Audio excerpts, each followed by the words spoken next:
Getting married on a Sunday in church, is it appropriate? When planning your wedding date, you may wonder if you can be married in church on a Sunday. This would definitely be more convenient for you and your fiance. Here is the answer. It will all depend on your church and what state you live in. Some churches, such as the Catholic Church, will let you be married on Sunday depending on where you live. If you wanted to be married in your church on a Sunday, then you should simply inquire with your pastor whether this could be arranged or not.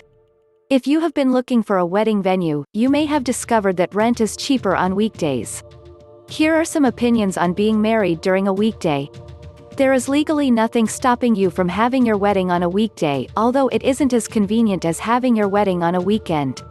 It can be kind of frustrating for your guests to have to take a day off work in order to attend your wedding. But if you are having a smaller wedding with mostly family, then you may be able to pull off having your wedding on a weekday. Although Thursday is still considered a weekday, it is the most ideal weekday to have your wedding. Having it late in the afternoon or at night on a Thursday would be better since it isn't the middle of the week. Venues generally call Friday a weekend, but even if you could manage to get a Friday night wedding, that would still work. Just make sure when planning the wedding date you keep in mind any family or friends that will be traveling to attend your wedding. It can be difficult to choose your wedding date, whether you have it on a weekend or weekday. Here are some days that people generally get married on. Most weddings are held on Saturdays since it is a weekend and people don't have to take a day off work. Having a weekend wedding is really more convenient and works well for almost everybody.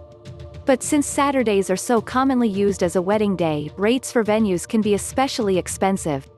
To learn more about getting married on Sunday, visit theweddingblogger.com/SundayWedding.